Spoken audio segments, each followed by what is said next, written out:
Selamat pagi kepada semua para pendengar Ria 897 FM. Terima kasih kerana sudi bersama dengan saya Casey. Bersama dengan rancangan yang digemari, rancangan yang disukai ramai, Misteri Jam 12. Pendengar Ria 897, sebelum saya mulakan dengan kisah-kisah pada tengah malam ini, peringatan pada semua termasuk diri saya supaya jangan terlampau taksub. Jangan mudah percaya dengan apa yang bakal disajikan dalam rancangan ini. Apapun jua, anggaplah semua sekadar hiburan saja. Tidak ada sebarang bukti yang boleh mengesahkan kebenarannya. Kalau anda sudah bersedia, saya Casey akan bacakan kisah yang pertama dalam rancangan Misteri Jam 12.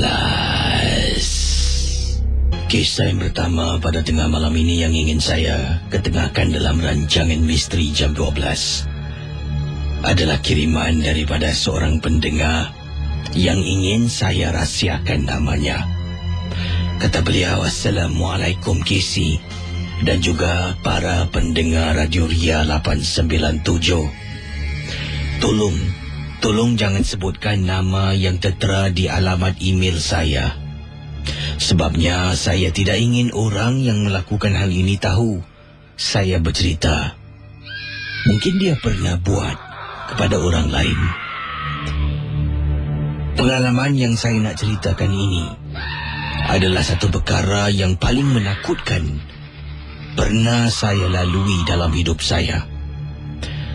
Saya nak ringkaskan saja pengalaman. Saya gunakan nama samaran Seri, bukan nama sebenar.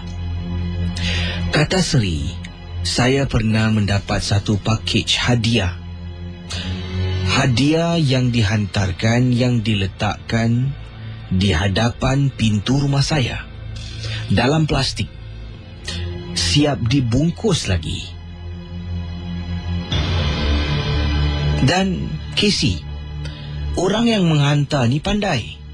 Dia seolah-olah tahu bila tarikh lahir saya. Nak tahu bagaimana? Biasalah Casey, semua ini mereka boleh dapat tahu dari Facebook. Dari Facebook lah mereka boleh tahu bila birthday. Dari Facebook lah mereka boleh tahu kadang-kadang di mana kita makan dan sebagainya. Jadi katanya Seri, bila saya pulang pada malam yang disebutkan, bila ternampak ada bungkusan lah dalam beg plastik, hadiah yang dibungkus cantik dengan kertas hadiah, dan jatuh pula pada tarikh hari lahir saya. Saya ingatkan ada kenalan yang hantar hadiah tersebut kepada saya. Dengan tidak mempunyai sebarang syakwa sangka, apalagi saya pun mengangkat hadiah tu, masuk ke dalam rumah dan letak di atas meja. Dalam hati memang tak sabar nak buka hadiah.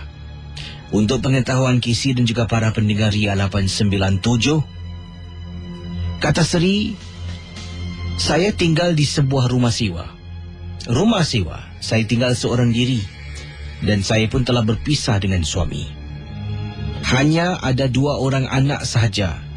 Kedua-dua anak saya pada hujung minggu tersebut telah pun ikut bekas suami saya. Jadi kami bergili-gili menjaga anak. Jadi nak diceritakan, saya di rumah yang saya sewa ni seorang diri, Kisi. Setelah masuk ke dalam rumah seperti yang dikatakan tadi, saya letak bungkusan hadiah yang cantik dibungkus di atas meja di ruang tamu. Lalu masuk ke bilik, mengambil tuala, mandi dan bersihkan diri. Sejurus lepas saya mandi, saya pun rasa semangat dan gairah nak tahu siapa yang kasih hadiah ni. Apakah dalam hadiah tersebut? Kotaknya tidak begitu besar. Saya pun duduk, keluarkan kotak hadiah tu daripada plastik, letak plastik ke tepi dan saya mula buka perlahan-lahan. Perlahan-lahan katanya, membuka hadiah tersebut. Setiap tip yang dilekatkan saya cabut satu persatu supaya kertas bungkusan tu tidaklah koyak. Saya letak tepi. Kemudian saya tengok sekeliling kotak. Ada tak nama pengirim yang mengirimkan hadiah itu kepada saya? Pendengar Ria 897, anda bayangkan, selepas saya buka hadiah yang kecil tu, saya buka dekat dalam. Yang saya nampak ada 2 benda. Satu kelihatan seperti kuku. Kuku orang yang telah pun diketip. Lebih kurang dalam 4 kuku manusia yang diletakkan dalam kotak. Kemudian yang lain adalah rambut yang juga diletakkan di dalam kotak. Dekat kotak tu ada satu tulisan. Tulisan yang ditulis pada penutup kotak tersebut. Katanya, pemilik barang dalam kotak ni akan datang malam ni cari engkau. Terus meremang, Kisi, bulu rumah saya. Pemilik barang dalam kotak ni akan datang malam ni cari engkau. Tulisan dalam kotak tersebut. Bila baca meremang bulu rumah, saya tak pasti dalam kotak tu rambut tu milik siapa, kuku tu milik siapa. Untuk malam tu saya tidur dalam bilik tidur saya dalam keadaan takut. Takut sangat-sangat. Peningkat misteri jam 12. Malam yang pertama tidak ada apa-apa gangguan. Begitu juga dengan malam-malam berikutnya. Saya sebenarnya bukan menanti menunggu, bukan, Kisi.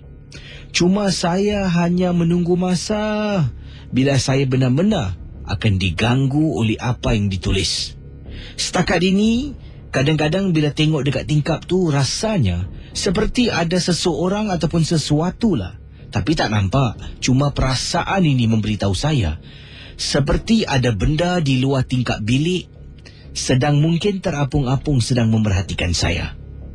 Setelah saya dapat kotak tu dengan rambut dan kuku masuk dalam plastik, langsung ke tong sampah dan membuang barangan tersebut. Saya nak tanya kepada para pendengar, mungkin nak tanya pada Ubud Mardi, Said Alatas, pada Habib Muhammad. Sekiranya kalau saya telah pun membuka hadiah tersebut, membaca niat pengirim tu, adakah saya dah terselamat ataupun saya harus dapatkan bantuan? Terima kasih dan selamat tengah malam, Casey. Wah, itu dia kisah yang dikirimkan oleh Seri, bukan nama sebenar. Beliau nak melindungi identiti beliau. Mungkin takut nanti pengirimnya sedang mendengar. Tak tahulah. Walau apapun, benar ataupun tidak kisah tadi, kalau anda mendapat hadiah seperti yang dikatakan oleh Seri tadilah, hadiah, betul-betul hadiah dikirimkan pada tarikh lahir lah. Kalau hari biasa dapat hadiah tu mungkin rasa curiga, tapi pada tarikh hari lahir tu kecurigaan tu agak kurang sedikit lah. Sebabnya mungkin diri ni, hati ni, perasaan ni memang niat nak terima hadiah.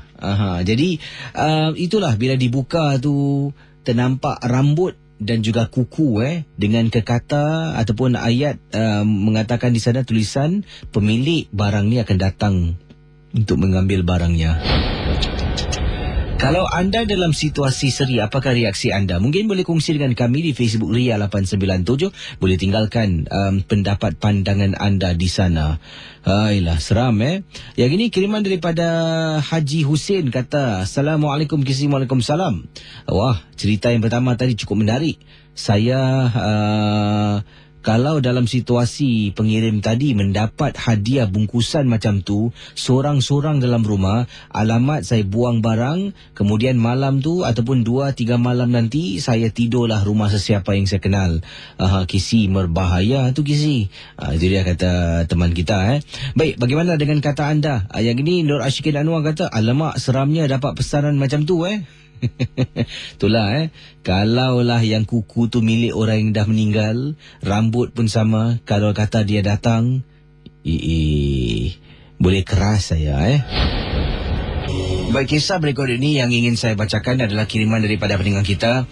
Ini daripada mana ni? Siapa namanya? Kejap Okey, ini dari Amy Amy berkongsi pengalaman, katanya, Assalamualaikum, Waalaikumsalam warahmatullahi taala wabarakatuh. Saya Amy, saya berasal dari Kelang. Pengalaman yang saya nak ceritakan ni adalah satu peristiwa yang berlaku di rumah lama saya. Dahulunya saya tinggal di sebuah apartmen ini merupakan satu kondominium lah, yang agak lama sedikit, dan saya mempunyai seorang jiran. Jiran makcik ni yang saya nak ceritakan ni, tentang apa yang beliau lakukan ni memang menakutkan saya dan juga beberapa jiran yang tinggal sama tingkat dengan beliau. Makcik ni dengan saya, kita tinggal di tingkat 8 Kisi, di kondominium, di sebuah apartmen kondominium, dan sekarang ini bangunan tu pun dah tak ada lagi, dah dirobohkan untuk pembangunan yang lain lah. Tapi saya pun dah berpindah, katanya Amy. Waktu kejadian ini berlaku, makcik ni Kisi, sebenarnya saya tak tahu yang dia adalah seorang tukang ubat. Waktu tu baru saja pindah. Jadi apa yang berlaku, saya ni telah pun diberitahu oleh seorang lagi penduduk lah di tingkat yang sama, mengatakan makcik yang tinggal betul-betul sebelah dengan rumah saya ni adalah tukang ubat. Bomo lah, dipendekkan cerita. Jiran saya satu ni menyuruh saya berhati-hati. Katanya makcik ni nanti suka buat benda-benda yang pelik-pelik. Jadi saya pun ambil apa yang dikongsi ni sebagai hanya nak dengar-dengar begitu sajalah, katanya teman kita ni Dan bila saya pindah tu hari Isnin Kisi, hari Isnin berpindah, hari Selasa tak ada apa-apa, hari Rabu tak ada apa-apa, masuk hari Khamis malam Jumaat, tahu-tahu waktu maghrib rumah saya ni bau asap kemenyan. Kuat sangat bau asap kemenyan. Dan saya terfikir, dari mana ni datang?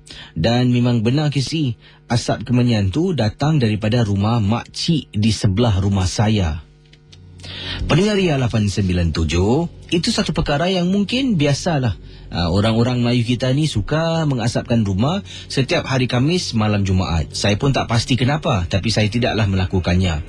Jadi pendengar Ria, selanjutnya, ada kalanya bila saya balik agak lewat malam, saya akan nampak ada seorang gadis ataupun perempuan berdiri di hadapan pintu rumah makcik di sebelah saya.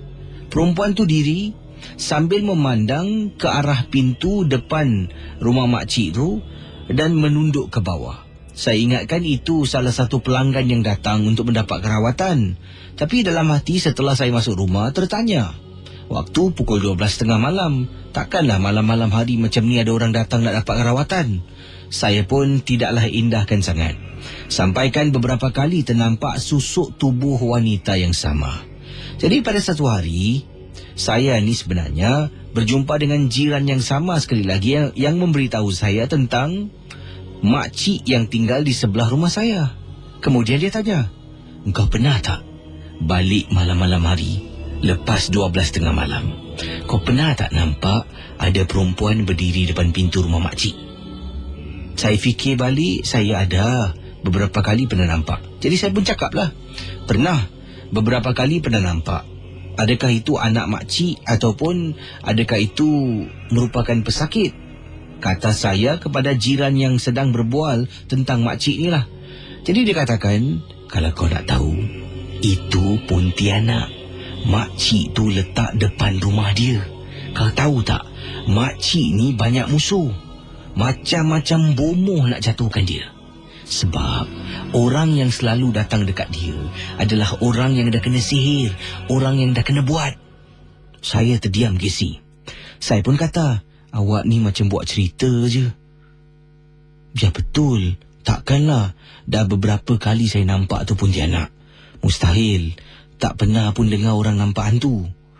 Terpulanglah pada awak. Baik-baik tahu, jangan sampai dia toleh.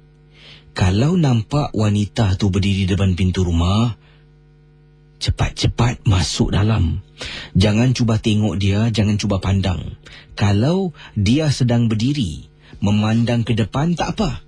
Tapi kalau dia sedang berdiri pandang depan, saat awak sedang melihat dia dan dia toleh melihat memandang anda, naas, engkau akan kena ganggu.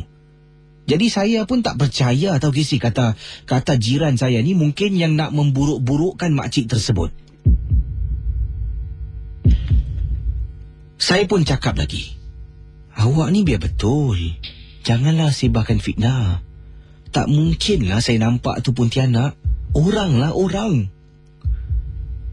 Engkau ni baru tinggal sini kan? Kau tak tertanya ke mana pergi jiran sebelah kau? Kau tak tertanya ke mana pergi orang yang dulu tinggal rumah kau ni? Dua-dua jiran, sebelah kanan makcik dengan jiran yang duduk rumah kau dulu ni, dah pernah kena ganggu. Dorang balik malam-malam, nampak perempuan tu. Lepas tu tengok tenung lama-lama, sampaikan dia pusing dengan mata yang terbeliak. Terus kena ganggu. Aku kasih kau amaran, jangan tengok dia. Pendengar Misteri Jam 12, saya akan cuba sedaya yang saya mampu untuk balik sebelum 11 malam setiap hari. Takut Casey, tapi sekarang saya bersyukur saya dah berpindah. Rumah yang saya pernah tinggal dahulu telah pun dirobohkan. Terima kasih. Selamat tengah malam. Dari seorang pendengar Kelang, Malaysia. Itu kiriman daripada teman kita dari Kelang, berkongsi pengalaman dalam rancangan Misteri Jam 12 di Ria 897 FM. Terima kasih, kiriman cerita yang cukup menarik sangat-sangat. Jadi entah benar ataupun tidak lah, mengikut seorang jiran lagi ni, mungkin dia kepo lah. Kalau kepo mungkin tidak lah. Saya rasa mungkin dia ambil berat lah. Lebih baik lah kita gunakan istilah ambil berat. Jadi jiran yang berpindah ni, dia pun ajak berbual, ajak berborak. Tahu-tahu cerita pasal makcik sebelah yang merupakan tukang ubat. Lumrah manusia, kalau nampak sesuatu yang mungkin pelik ke, yang sukar untuk difahami, nanti kita akan tengok dan kita nak tengok lagi dan kita nak tengok lagi. Nak depan rumah makcik tu ada seorang gadis berdiri, sambil berdiri tu memandang pintu tapi tengok bawah lah. Kalau teman kita ni katanya memandang ke arah wanita yang sedang berdiri, dan wanita tu dalam masa yang sama toleh perlahan-lahan tengok pada orang yang memandangnya, nescaya orang itu akan diganggu. Wah.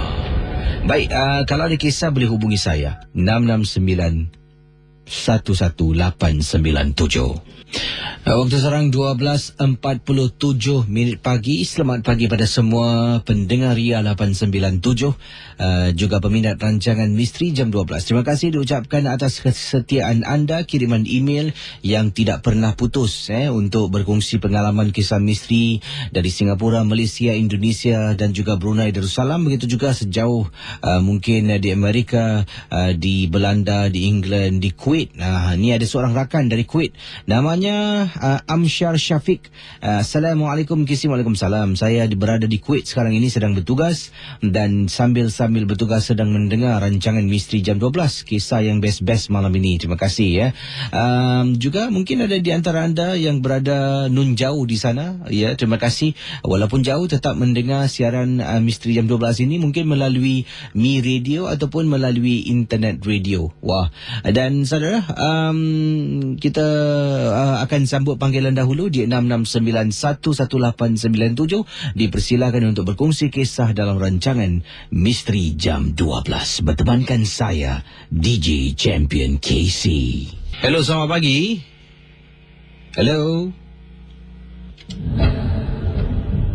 Hello, selamat pagi.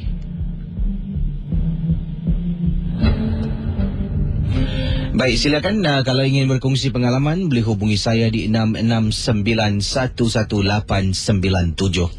Yang ini kiriman daripada pendengar kita yang ingin berkongsi satu peristiwa daripada siapa ni? Kejap. Ini daripada Watlan ketengahkan peristiwa. Katanya Casey, ini pengalaman yang saya alami dan saya meminta anak saya kirimkan kisah ini kepada Casey untuk diketengahkan dalam MJ12. Harap pilihlah pengalaman saya untuk dibacakan. Watlan berkongsi beliau pernah bertugas di salah sebuah stable kuda di Singapura lah. Kerjanya, tugasnya adalah untuk membersihkan kuda, membersihkan kandang kuda, memberi kuda makan dan sebagainya. Pada malam-malam hari, saya akan kunjungilah stable kuda ini dan untuk tengok ada kuda-kuda yang tidur ataupun tidak, dan untuk memberi ubat-ubatan kalau kuda-kuda ini sakit. Kisah pengalaman yang saya nak ceritakan agak ringkas sahaja, katanya Waklan. Pernah sekali tu di stable kuda, dalam stable kuda itu sendiri, sedang saya berjalan, saya ternampak dari jauh seperti ada orang menyangkung di atas kuda, Kisi. Ya, salah seekor kuda ni ada benda yang menyangkung di atasnya. Jadi saya pun ingatkan pada mulanya dari jauh kelihatan seperti seekor burung warna putih lah. Semakin dekat, saya terperasan yang menyangkung tu rupanya manusia, Kisi. Kelihatan sedang menyangkung, badannya kurus kering sangat dan rambutnya panjang sampaikan ke lantai. Bila saya semakin hampir, semakin dekat dengan susuk tubuh yang menyangkung, saya rasa berat hati, berasa berat hati sangat-sangat untuk mendekatkan diri saya. Malah saya batalkan niat saya dan terus keluar daripada kawasan stable kuda tersebut. Pendengar ya, pada waktu itu saya ni baru juga bermula tugas sebagai seorang pekerja pembersih, pembantu kuda di stable kuda, salah satu stable kuda di Singapura. Jadi saya pun tidaklah ingin buat kecoh dan buat hal yang sebenarnya setelah bertahun-tahun tu saya baru difahamkan yang saya nampak adalah penunggu stable tersebut. Setiap kuda yang diletakkan dalam stable ada yang menggunakan khidmat jin. Sebabnya Casey, percaya ataupun tidaklah, terpulang pada Casey dan juga para pendengar Ria yang lain, pemilik-pemilik kuda ni, walaupun mereka bukanlah berbangsa Melayu Islam, mereka ni bangsa asing, mereka juga ada menggunakan khidmat khadam untuk menjaga kuda-kuda mereka. Sebabnya Casey, adalah nanti lain-lain, katanya di sinilah ada juga yang akan menghantar secara halus, secara batin untuk tidak sihatkan kuda-kuda si pemilik kuda, supaya kuda mereka tidak dapat beraksi dengan sebaik mungkin dan membawa tuah kepada pemilik tersebut. Bukan seekor, malah apa yang saya tahu hampir setiap kuda-kuda di sana mempunyai penjaga dan penunggunya. Kalau Casey nak tahu, dekat kawasan lumba kuda ni juga ada ditanam sesuatu lah yang saya tak boleh dedahkan. Yang ditanam ni bukan apa, sebabnya kalau ada jin yang datang dan mengganggu, maka sukarlah untuk meneruskan operasi.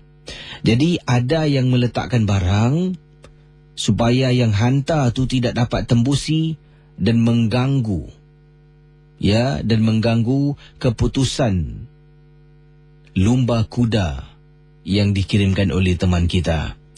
Itulah pengalaman peristiwa yang saya ingin ketengahkan. Terima kasih dan juga selamat tengah malam. Waktu sekarang dalam rancangan Misteri Jam 12 pukul 1.15 pagi.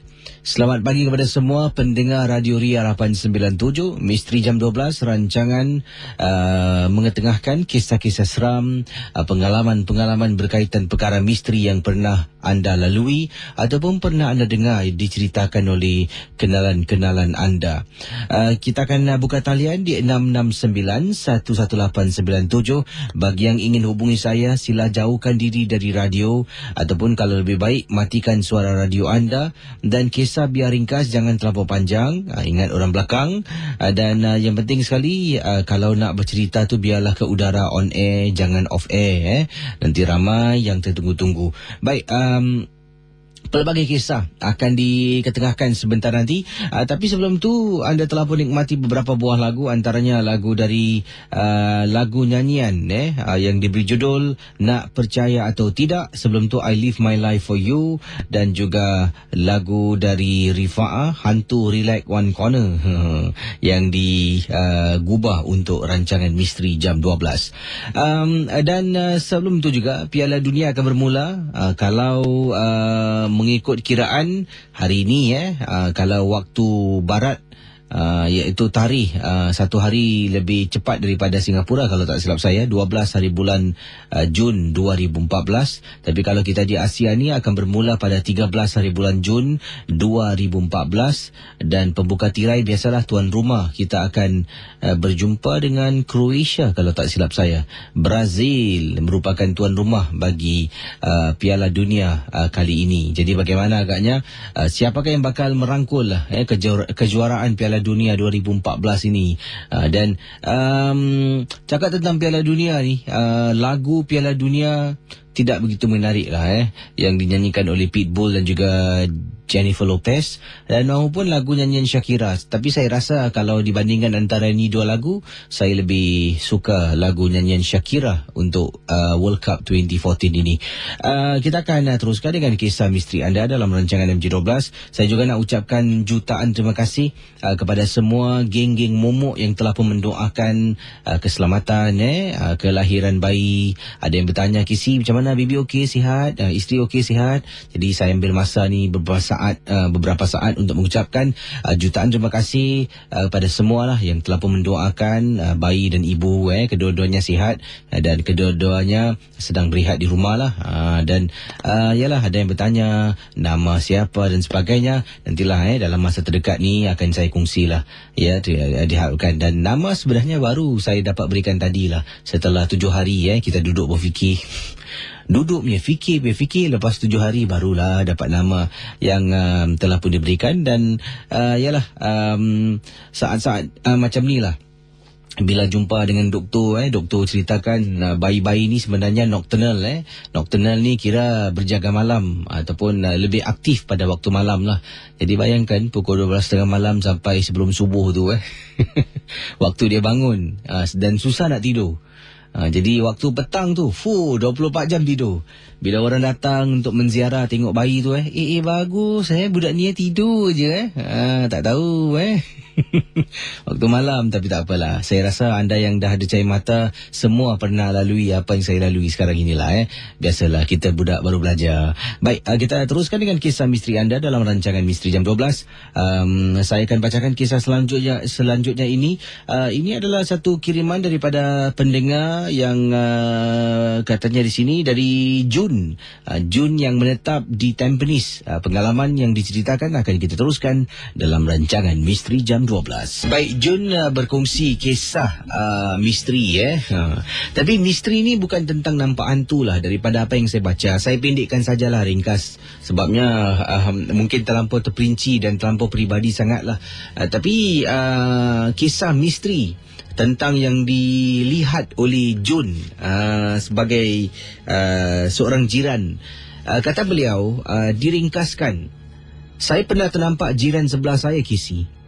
sekitar jam 1 pagi. Waktu tu saya sedang berbual di telefon daripada ruang tamu. Saya berbual di telefon di ruang tamu ni. Saya berjalan pergi ke dapur dan berdiri di dapur berbual dengan tunang saya di telefon. Alangkah terperanjatnya apabila saya ternampak jiran sedang mengasap. Pukul 1 pagi mengasap. Kalau tak silap saya lah, kata Jun, ia seperti pakaian-pakaian dalam. Tak tahu milik siapa, tapi saya nampak pakaian dalam tu yang tergantung dekat galah banyak tahu, diasap oleh tuan rumah. Yang menjadi pelik apabila tuan rumah ternampak apa yang saya nampak dia buat, dengan segera tuan rumah pusing dan tinggalkan dapur rumah tersebut. Saya terkejut apabila saya beritahu tunang. Tunang pun kata, dah, jangan ambil kisah hal orang. Bukan apa, saya nak tahu apakah perbuatan yang dilakukan oleh isteri jiran sebelah saya ni. Itulah kisah misteri yang dilihat oleh Jun yang menetap di Tampines. Terima kasih dan juga selamat pagi pada semua. Wah, terima kasih juga pada anda ya Jun.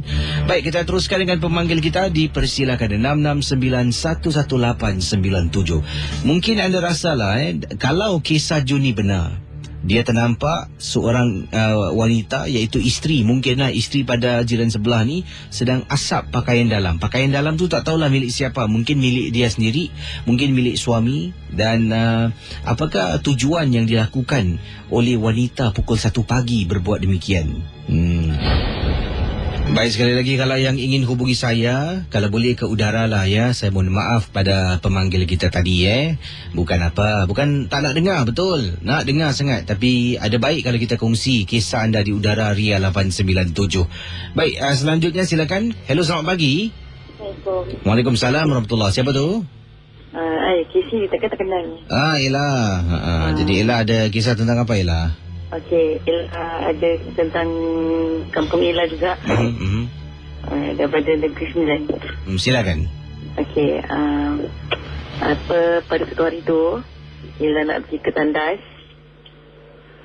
Dan Ila terdengar lah. Ada satu ni tak bercakap lah kita faham je lah lepas tu Ila terdengar, Ila kejut mak Ila lah. So dia pergi tandas. Dan mak Ila cakap terdengar apa. Adalah dengar lah. Dan Ila selawat banyak-banyak. Terus benda tu dah tak ada lah. Ila satu, Ila terdengar apa di belakang kampung Ila tu. Kan ada macam dorang satu rumah ada betul-betul kan. Dan terdengar macam apa, kita tahu tak, macam babi hutan. Dan Ila ingat orang. Tadi Mak lagi tengok belakang, besoknya tu babi hutan.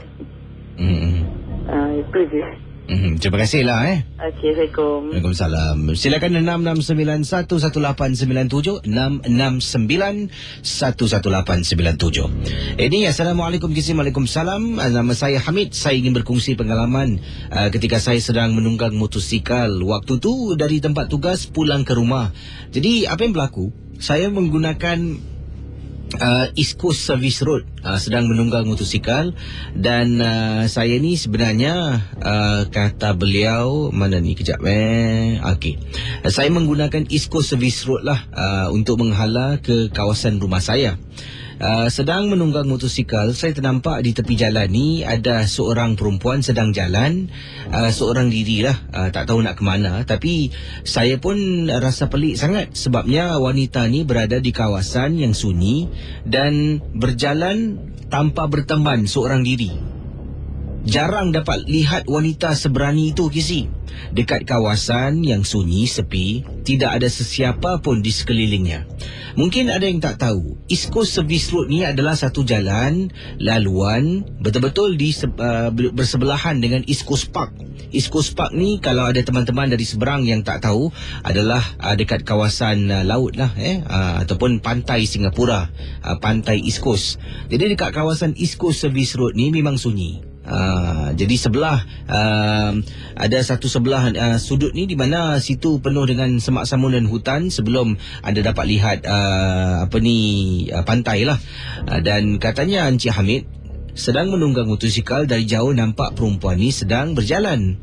Apa yang berlaku, saya pun bila tengok ni tertanya dalam hati, tetapi saya tetap menunggang. Selepas saya melepasi wanita tersebut, tergerak hati untuk tengok cermin motosikal saya. Alangkah terperanjatnya apabila saya pandang daripada cermin motosikal, wanita yang saya lalu di tepinya hilang dari pandangan entah ke mana. Memang niat nak toleh, tetapi saya pun tak naklah toleh, takut-takut nanti kemalangan pula bila saya terkejut. Jadi setelah saya nampak daripada cermin motosikal wanita tu tidak ada dari pandangan, saya menunggang motosikal dan terus nak pulang ke rumah. Kisi bayangkan, ada satu sudut ni sebelum lampu trafik kawasan junction tu, di mana lampu tu lampu merah. Ya, saya hentikan motosikal dan menunggu lampu bertukar hijau. Apabila giliran saya untuk bergerak, lampu bertukar warna hijau. Saya pun masuk gear dan tekan minyak. Lazimnya, bila saya tekan minyak ni, biasalah orang yang dah selalu menunggang motosikal akan rasa, akan tahu. Bila saya tekan minyak, lazimnya motor saya akan bergerak. Bergerak dengan kelajuan yang dapat saya rasakan.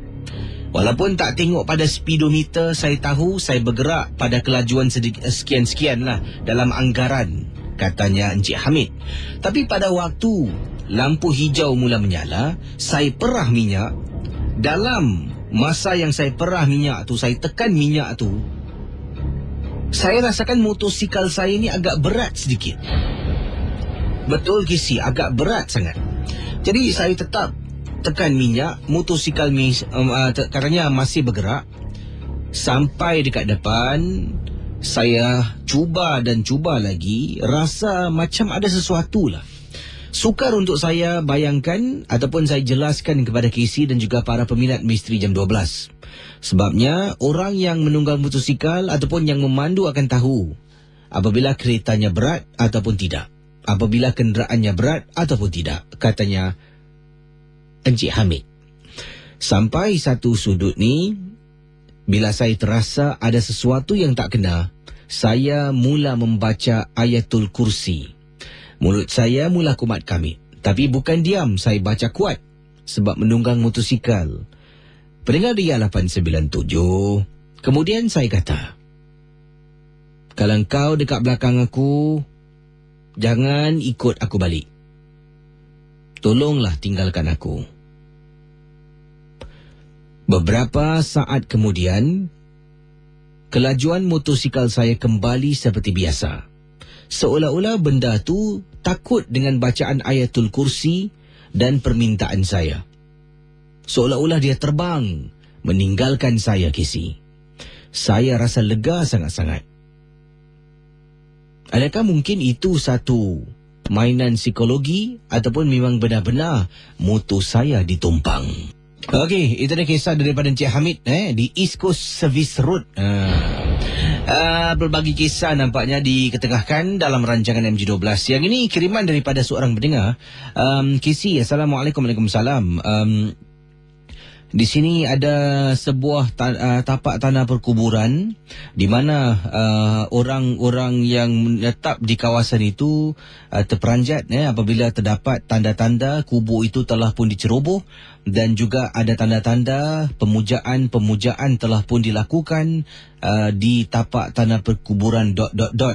Penduduk kampung dikejutkan apabila kubur tu ada yang dikorek, di mana mayat-mayat tu seolah-olah dikeluarkan daripada liang lahat, dan ada juga mayat-mayat di mana katanya di sini dagu-dagu mereka terbakar. Ada mengatakan ini adalah satu perbuatan koleksi minyak dagu secara besar-besaran di tapak tanah perkuburan, dan kes ini telah pun dibawa ke pihak berkuasa dan ia dalam siasatan. Wah, dahsyat betul. Minyak dagu pun ada sampai besar-besaran Entah benar ataupun tidak, ingatlah, Misteri Jam 12 sekadar hiburan saja. Okey, kita akan sambut panggilan di 66911897. Hello. Assalamualaikum. Waalaikumsalam. Siapa tu? Rashidin di sini. Ni panggilan dari mana? Dari Tanjung baru pulang dari kerja. Oh, lambat pulang kerja Jadi pengalaman yang nak diceritakan Rashidin tentang apa ni? Ini satu misteri lah sampai sekarang ni. Saya berlaku di tempat kerja. Tapi saya kerja di salah satu MRT station. Ini berlaku dalam bulan yang lepas. Waktu tu kalau saya kerja shift. Saya kerja pagi tu, saya masuk jam pukul 6 lebih lah. Saya masuk tu, kawan saya cakap, Din, semalam aku ada bau wangi tau. Dia kata. Habis saya cakap, kau duduk kat bawah. Saya tengok kat bawah seluruh depan pintu tu. Ada, kita tahu kalau orang meninggal kan kalau orang tabur pacai di keliling kepala tu, kan ada bunga-bunga halus. Yang itu kat depan saya tempat kaunter tu kan, nampak bunga-bunga bertaburan di depan situ. Yang herannya, yang malam yang sebelum tu saya kerja malam tu, saya sambung pagi tu kan, memang ada terbau juga, tapi saya tak kisah sangat pasal macam pukul 12 lebih dah habis tutup stesen ni semua kan. Memang kosong, tak ada orang. Cuma yang herannya satu hari yang malam tu memang ada bau yang macam sikit lah. Yang itu je pengalaman saya yang pada saya tu misteri sampai sekarang. Saya tak tahu macam mana datangnya bunga tu di depan kaunter stesen yang saya kerja tu lah sampai sekarang. Wah. Jadi ni stesen MRT bawah tanah ke macam mana? Bawah tanah. Tapi saya tak nak cakap stesen mana. Tak apa. Jadi bawah tanah tu seram kalau ikutkan macam-macam cerita KC. Kalau saya boleh ceritakan. Anda sendiri pernah berjalan di dalam terowong bawah tanah tak? Pernah beberapa kali. Kalau macam ada exercise apa-apa kan, nanti jalan lah seorang-seorang itu. Tapi tak fikir apa, ada rasa takut tu memang adalah, tapi dah katakan tugas kan, so kena jalankan juga. Terima kasih sama-sama GC. Kembali. Baik. Waalaikumsalam warahmatullahi taala wabarakatuh. Stesen MRT. Wah. Dulu di Singapura ni bila MRT baru beroperasi ada beberapa stesen yang dikatakan berantai sebabnya ia dibina daripada kawasan tapak tanah perkuburan. Kemudian setelah stesen tu dah lama beroperasi, timbul pula stesen-stesen MRT yang baru. Ada pula yang cakap yang ini berantu, yang itu berantu. Macam-macam kes lah tentang penampakan dan sebagainya. Jadi saudara boleh hubungi saya di 66911897. Yang ini daripada Ziana, katanya Assalamualaikum. Waalaikumsalam. Ziana Zin nampak? Bukanlah Kata Ziana, saya nak berkongsi satu peristiwa ini berlaku di sekolah saya, di salah sebuah politeknik di Singapura. Casey, saya dengan teman saya pada waktu itu sedang belajar lah untuk peperiksaan yang akan datang. Jadi kita tinggal duduk di sekolah tu sampai lewat malam setelah mendapat kelulusan daripada pihak sekolah. Saya ingat lagi, ini berada di blok 52 di sekolah saya. Blok 52 waktu tu sedang duduk dengan teman, seramai 3 orang sajalah. Yang lain semua saya rasa dah pun pulang, hanya kami bertiga yang ada di sana. Jadi seorang teman kata nak pergi tandas dan minta tolong temankan. Jadi kita bertiga, kalau 2 pergi tandas, tinggal seorang yang tengah duduk belajar. Yang tengah duduk belajar seorang tu saya. Jadi apa yang berlaku, kata Ziana, 2 orang teman saya tinggalkan tempat kawasan kita belajar untuk ke tandas. Saya sedang seorang diri. Pendengar Ria 897. Tiba-tiba setelah saya duduk seorang diri, saya rasa macam tak sedap hati. Rasa seram semacam. Saya pun setelah lebih kurang beberapa minit tinggalkan tempat yang kami belajar. Kemudian saya pergi ke tandas mencari teman saya, 2 orang teman saya yang tadi pergi tandas meninggalkan saya seorang diri. Bila saya sampai dekat tandas, saya pun tolak pintu tandas. Kelihatan tandas tu kosong, tidak ada orang. Lalu saya bersuara, "Oi, korang kat dalam tanya saya. Kemudian teman saya menyahut, Saya pun masuk ke dalam sambil berdiri depan cermin.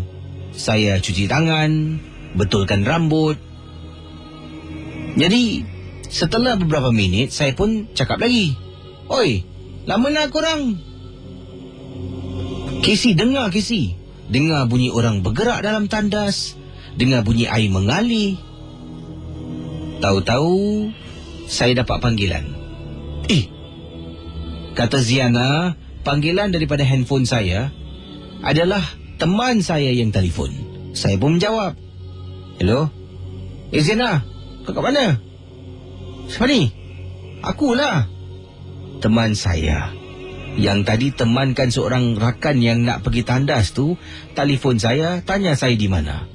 Setahu saya, teman saya ni tadi kedua-duanya telah pun pergi tandas bersama-sama, di mana tandas itu saya berada di dalamnya. Kau jangan main-main lah. Aku dalam tandas tau. Kau dalam tandas kan?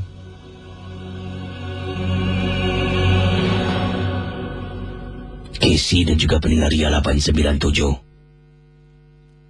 Bila teman saya katakan, "Kau pergi tandas mana ni?" "Kita dah balik dekat study corner. Kau dekat mana?"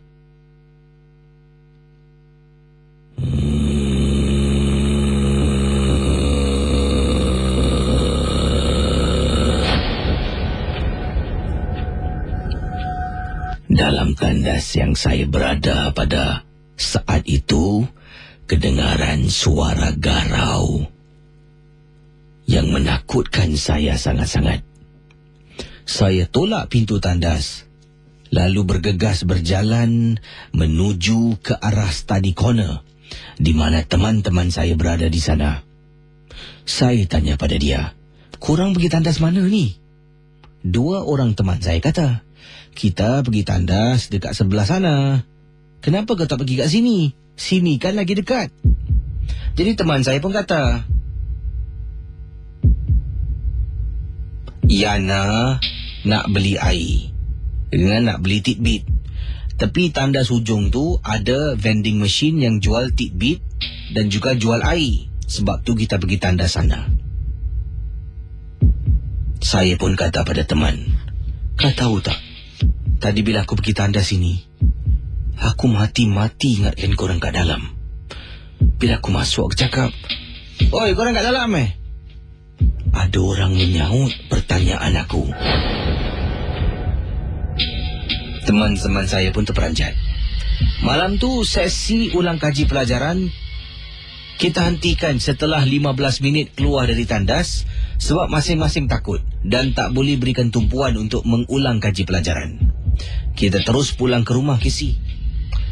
Dan sejak hari itu, saya dan teman-teman label tandas tersebut sebagai tandas berhantu di sekolah kami, berdekatan dengan blok 52. Okey, kita jawab panggilan silakan. Itu tadi tandas Al-Kisah tentang tandas yang berhantu di salah sebuah politeknik di Singapura. Wah, bukan poliklinik tapi politeknik yang ini kiriman daripada seorang teman. Katanya, "Wah Kisi, kisah tentang kuku dan rambut tadi saya dapat bayangkan seram dan meremang." Betul Kisi?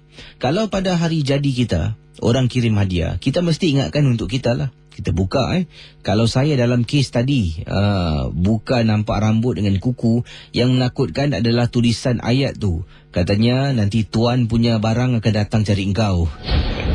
Saya mesti takut. Tapi saya anggap oleh kerana itu birthday, anggaplah itu sebagai satu prank, birthday prank. Selalunya orang campak telur, campak tepung. Anggaplah ini orang cuba konon-konon nak takut-takutkan sajalah.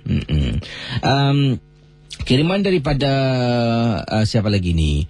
Daripada Haji Hashim. Haji Hashim bercerita di sini dalam kiriman, berhati-hatilah kalau mendapat bungkusan sedemikian. Walaupun ada kalanya bunyinya seperti nak bergurau, tetapi ada kalanya juga kita harus mengambil perkara ini sebagai sesuatu yang serius. Sebab kalau benar-benar barang-barang itu kepunyaan orang yang dah meninggal dunia dan orang itu dipuja, akan datang meminta barang selagi dia tak dapat, dia tidak akan henti. Kalau dapat barang macam tu, saya nasihatkan jangan buang dahulu.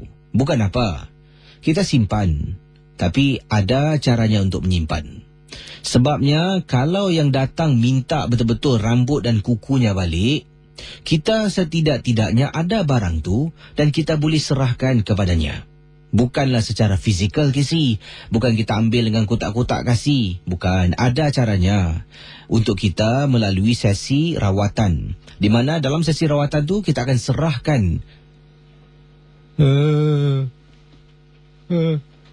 Baik, saudara, terima kasih kepada anda yang bersama dengan kami dalam rancangan MJ12. Saya di sini okey, cuma tadi ada macam tak apalah, nanti kata orang ni kalau kita berada di tempat tu jangan cakap pasal tempat tu Jadi biarlah saya skip the topik, tuan-tuan dan perempuan ya. Ayolah, apalah nasib. Tak ada apa-apa, bukan nampak hantu bukan. Tapi kadang-kadang itulah, terasa macam sesuatu yang ting-ting. Walaupun terima kasih pada anda yang ambil berat betul. Sebenarnya itulah, tengah duduk seorang-seorang bercerita, mata ni tumpu pada kertas email dan juga pada skrin monitor di hadapan saya. Ayolah. Nasib baiklah saya ni, bukanlah nak cakap saya ni berani sangat Nasib baiklah saya ni no choice. Kalau ada choice ada pilihan, burung tiung makan betik, saya balik bercantik. Ayolah, cabaran mengendalikan misteri jam 12. Patutlah ramai yang takut. Kalau saya tak ada, mesti on call. Kalau saya tak ada, mesti on call. Hai, siapalah? Kita akan jawab panggilan di ujung talian. Hello, selamat pagi. Hello. Tak apa, mungkin dia pun terasa terperanjat pada pagi ini. Silakan 669-11897. Hello, selamat pagi.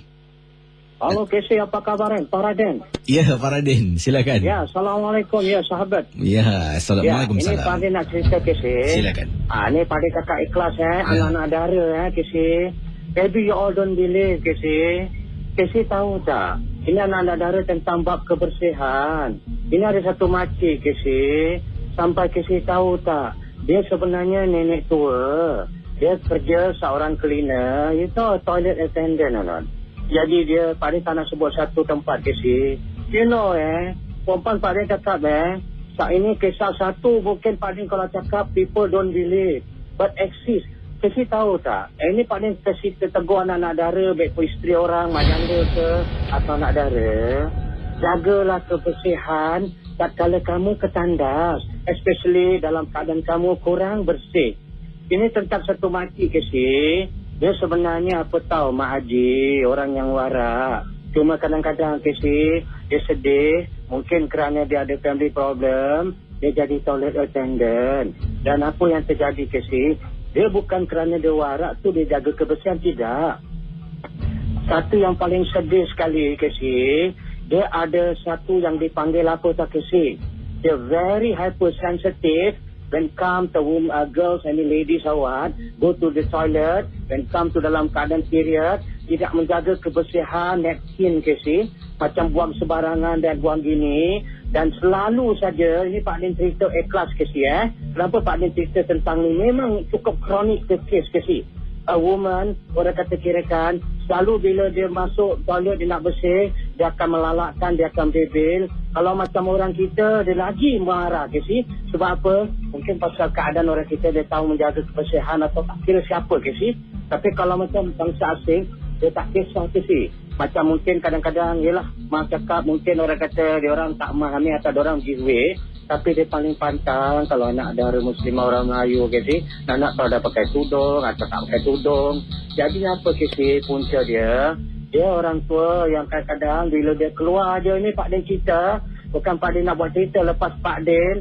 Apa tahu, obat seorang anak dara yang kes kronik.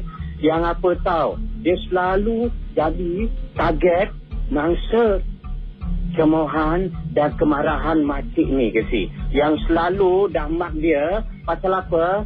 Bila dia dalam keadaan pergi toilet, dalam keadaan every mandi be problem, punya ladies problem, dia tak nak jaga hygienik dia dan dia makcik dah mak dia. Itu pasal, Kesi, Pak Din cakap, seorang makcik ke si, kalau dia macam orang asing, nyonya tua, mungkin dia tak kisah ke si. Tapi ni makcik tua, yang dia jaga toilet attendant, yang dia amat paling pantang, seperti mungkin orang Melayu, orang tua dulu kan, pantang nenek moyang aku.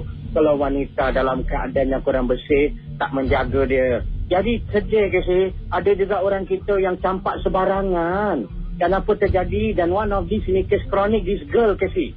Yang Pak Den bantu ni, dia cakap, Pak Den saya tak malu Pak Den. Lepas saya dah ubat Pak Den, saya cakap terus terang, saya kadang-kadang nak urgent, jadi saya main waktu keadaan saya dah nak pergi office. Bila dalam keadaan saya kurang bersih, kadang saya tak plus ke dia, saya just throw one corner. And sometimes there's a blood stain all over. So bila makcik ini kadang-kadang keluar masuk nak bersih, dia nampak, dia mengamuk ke sini kadang-kadang. Macam kalau orang tua, dia mencarut, dia macam naik geram kan. Orang maknis, grandma ni kan kadang laser juga ke sini. Jadi apa nak buat, kita cakap secara kesopanan. Dalam keadaan gitu Casey, ini Pak Din cakap ikhlas, 2-3 hari sekali dengar orang kata dia dah tak ada Casey. Dia pakcik tu, dia dah keadaan pergi ke rahmatullah, meninggal. Dan apa jadi, dia hanya jaga shift malam Casey. You know, orang dia toilet attendant dalam pukul 3 sampai pukul 11. So this lady memang permanent night shift, dalam pukul 10-11 baru dia masuk Casey. So this ladies will end their cleaning their program kerja dalam pukul 11 lebih 12 dia balik ada transport. Tapi Casey tahu apa tak? Orang dia tanya dengan cleaner yang relief tu lagi satu, dia a Chinese woman cleaner. They say, where is the grandma every day here? They say, you don't know lah. She already normal, you know. And what happened? Dia kata, jadi dia tersentak. Tapi waktu dia malam-malam, dia pergi toilet ke si, dia tak pergi dengan kawan dia pergi seorang, dia dengar ke si, ini waktu apa tahu? Badan dia dalam keadaan tak bersih, dia dengar, dia makcik, dia voice, si arwahnya tu, haunted dia. Macam apa tahu? Dengar suara dia, korang lain tak ada inilah kau. Orang kata, apa punya perempuan ni tak jaga kebersihan begini. Dan dia terasa begitu terperanjat, dan bila dia tengok, dia rasa seolah-olah si arwah tu mencemooh dan marah dia ke si, dan dia terperanjat dalam kabut, dia keluar dalam dia keadaan sama juga bad habit. Bila dalam keadaan dia period, Pak Raden, saya just throw that thing, Pak Raden, saya dah mula takut sebab saya teringatkan si arwah ni kadang-kadang selalu marah saya kalau tak ada kebersihan. Tapi tanpa dia sedar ke si, orang kata apa tahu, the roh, the spirit, Karin kata mungkin makcik tu yang pernah marah-marah. You know tak Zee, ini Pak Din cakap ikhlas kadang-kadang apa benda yang orangnya sebelum waktu orang tu masih hidup, kemarahan orang tu selalu akan haunted kita Casey, daripada kegembiraan. Biasa orang cakap the curse of angry during when you're alive, benda-benda yang orang marah akan jadi hidup sampai ke bawah mati dia Casey. Sebab arwahnya ni dia paling pantang tak wanita, tak jaga kebersihan, apalagi kalau orang kita. Jadi dia kadang-kadang dia marah, dia cakap, ini dia cakap lah, kau orang Melayu apa pasal kau pengotor sangat. Orang kata-kira kan, Nabi kau ingat apa makcik nak jadi hamba kau, nak kutip benda tu. Jadi dia teringat-ingat dia gini, dan bila dia pergi satu malam toilet tak ada apa-apa, tapi dalam keadaan dia tak bersih, mungkin kadang-kadang dia tanpa dia sedar dia melupai menjaga kebersihan. Dalam keadaan dia keluar tu, dia terdengar dekat toilet, waktu dia pergi bila air tu, dia toilet macam orang terajang toilet tu, dan dengar suara si arwahnya pekik, pengotor kau jagalah. Orang kata, Fazila aku nak jaga korang ni, benda ni nak pungotkan ni. Kau ingat apa aku nak jadi, maaf cakap dia sebab apa tak aku nak jadi baruah kau. Jadi apa nak buat Casey, dalam keadaan gini, that ladies punya memories of the voice that usually always get angry with her, dan mak dia dah monopolize dia punya mind power, and dia dah tersampuk Casey. Ini dipanggil apa tahu? Tersampuk, dah terjadi histeria oleh kerana punca, orang kata makcik toilet attendant yang amat emosi dan begitu marah kepada dia, bukan kerana benci dia, kerana rasa selalu sedih menjadi hamba mengangkat napkin dia tak sebagai untuk waktu dia jaga untuk dalam keadaan dia kurang bersih Casey. So the mother carried away. Of course Casey, you bayangkan orang kata, how would you happen, orang kata kirakan kalau you orang ke toilet attendant, macam untuk seorang toilet attendant laki-laki, Habis macam mana kalau orang buang air besar najis tak flush?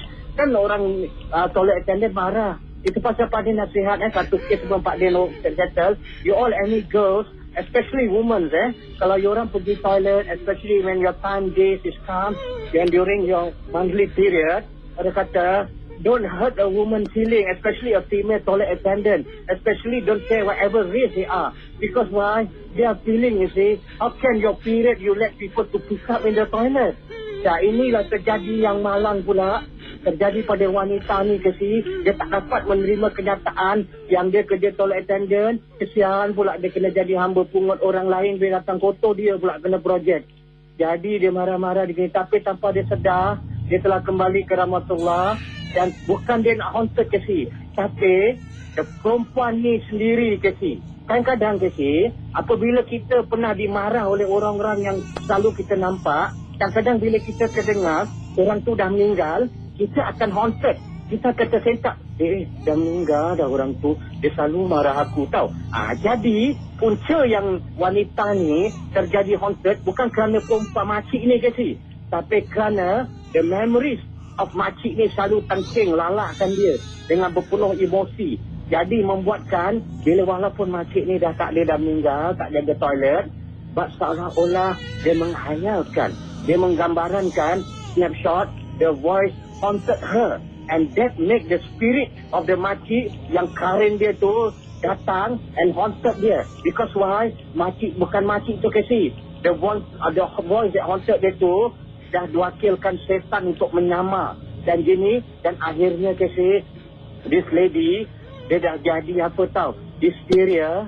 Bila dia pergi bila air dia, orang kata dia balik dia balik rumah, dia cakap apa tau, dia cakap mak dia, mak aku tak boleh tidur mak, setiap kali kalau saya pergi toilet aja, sekarang toilet kita sendiri ni dekat rumah saya, rumah kita pun mak, saya terperanjat mak, anak kalau macam dalam keadaan tak bersih. Kenapa?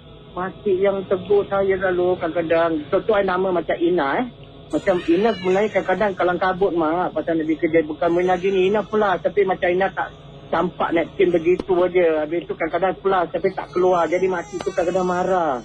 Jadi gini, tapi tak salahkan, tapi kemarahan dia tu, dia dah meninggal, macam Ina terbayang-bayang dia menyerang Ina lagi mak, dan sekarang Ina tak boleh tidur mak. Ada macam mana? Ni kes kronik hysteria yang amat unik. Pak Din kadang dah heran, aku selalu kes kronik.com ganjil yang orang ingat merapik meraban. But do exist ini perkara.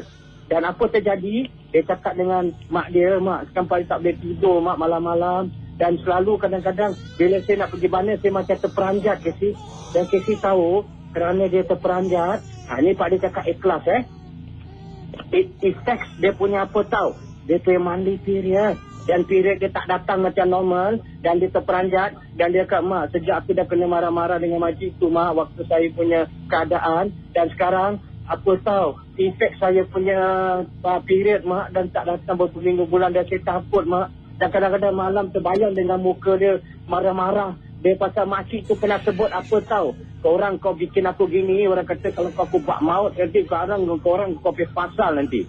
Jadi the word kalau kau buat maut aku kau pergi pasal. Jadi that word haunted her, because she's no more. Jadi dia cakap dengan mak dia, kenapa Pak Din boleh tak Pak Din? Ini dia terperanjatkan pasal makcik tu yang tegur-tegur dia pasal tentang bab kebersihan. Pak Din cakap saya faham lah. Jadi Pak Din cakap ikhlas. Kenapa? Malam dia bukan tak boleh tidur, tak apa. Dia macam ada fobia tak. Dah besar-besar gini dia panggil saya pergi teman dia kat bilik air pula. Habis terpaksa saya temankan dia. Dia macam takut gitu. Dia bukan takut waktu gini Pak Din, waktu dia normal. Tak ada waktu kadang-kadang anak saya tak bersih badan. Jadi dia kata, oh ini dia kata kenapa? Pak Din cakap, ini bukan apa. Mungkin kadang-kadang dia dah kena haunted dengan waktu arwahnya masih hidup, so terkeceng dia. Tapi dia cakap, Pak Din cakap dengan dia, tapi saya dah tegur dia. Saya cakap arwahnya makciknya tu betul. Orang kata jagalah kebersihan, kesian. Walaupun toilet attendant kan, dia gaji baru berapa. Jadi, dalam keadaan ni, Pak Din cut short the story. Kalau malam-malam, the voice of that lady telah haunted dia. Because why no? Because that makcik bila marah, dengan jiwa dan raga dia marah dengan penuh emosi dengan tercungat-cungat terpekikkan dia. Tahulah orang tua kalau ada naik marah, dia peduli apa. Tak kira depan orang, dia nak lalak, dia lalak kan. Jadi apa nak buat, dia perempuan ni dah lemah semangat, dah terperanjat, dan efek dia punya apa tahu, hormon sistem. That's why orang putih cakap, perempuan kesi, kalau dalam keadaan diorang terperanjat, dia akan dua penyakit perempuan ni. Satu chronic migraine, satu penyakit ulu hati, dan lagi satu apa tahu? Projek apa tahu? Penyakit apa tahu? Kadang-kadang irregular period. Ini pasal perempuan kadang-kadang tak boleh ada. Perempuan ni wanita yang baik. That's why you all mesti nak jaga korang punya mind power. Jangan, because the mind will affect korang punya health. Jadi because ada makcik punya skol, marah-marah dia, telah effect dia. Dan apa tahu, that makcik punya muka sama suara yang menengking menegur dia untuk kebaikan, dia tak boleh angkat dan effect dia mindset sampai dia dah apa tahu kesi. Ini satu kelakar, satu unik. Dia dah berbagi pula nak pergi bilik air bila dia datang dia punya period kesi. Dia minta mak, kalau kan dekat sana dia dah tak pergi toilet tu, dia dah tak kerja pakcik, walaupun pakcik dah ubatkan saya Pak Radin, saya never go to that toilet. Saya pergi lain toilet sebab saya terbayangkan nanti, cakap tak apalah, itu cuma memori duka engkau lah. Macam apa tahu, orang kalau memori duka Son of Adam tak apa, lagu secara tiba-tiba. Ini memori duka orang kata chronic case secara tiba-tiba kau terdengar makcik kau menengking pasal kau tak betulkan kau punya napkin buang sana sini. Jadi apa nak buat, Pak Din obatkan dia. Pak Din cakap satu je, I respect you my girl, you are my lady, you baik. Dia kata from now on, dia kata any toilet you pergi, especially kalau woman toilet attendant awak, respect them. They might be just a general worker, tapi diorang kan kerja, takkan nak sampai you make bersihan pun sampai diorang nak jaga. So Pak Din obatkan dia, dan akhirnya Pak Din kasih dia lah. Siapa Pak Din tak nak cerita apa yang Pak Din bikin, Pak Din dah .com, .scrapkan. Orang kata dia punya unhygienic punya pasal, tak jaga kebersihan sampai tersentak pasal makcik tu marah sampai makcik dah meninggal. Terbayangkan suara muka makcik tu, dan akhirnya chronic case sudah disettle. Tapi cuma satu Pak Din cakap, whatever it is, all ladies and gentlemen, especially the ladies are concerned, when come to hygienic, respect your hygienic. And kadang-kadang without you respect your hygienic, it affects the lady toilet.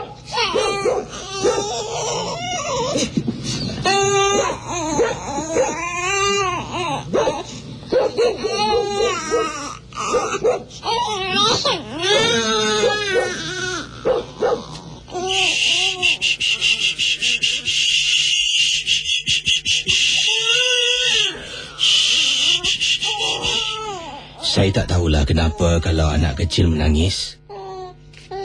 Ini adalah bahasa universal. Kenapa agaknya? Kenapa? Saudara, esok saya tidak bertugas. Sebabnya saya terlibat dalam pembikinan DVD Sumpahan Misteri Jam 12. Jadi doakan semoga semua berjalan dengan lancar. Dan esok seperti biasa, ya, tidak ada pengganti, kita ada encore Misteri Jam 12, harap maklum. Masih belum ada pengganti yang boleh mengendalikan MG12. Walau bagaimanapun, terima kasih pada semua. Selamat malam dan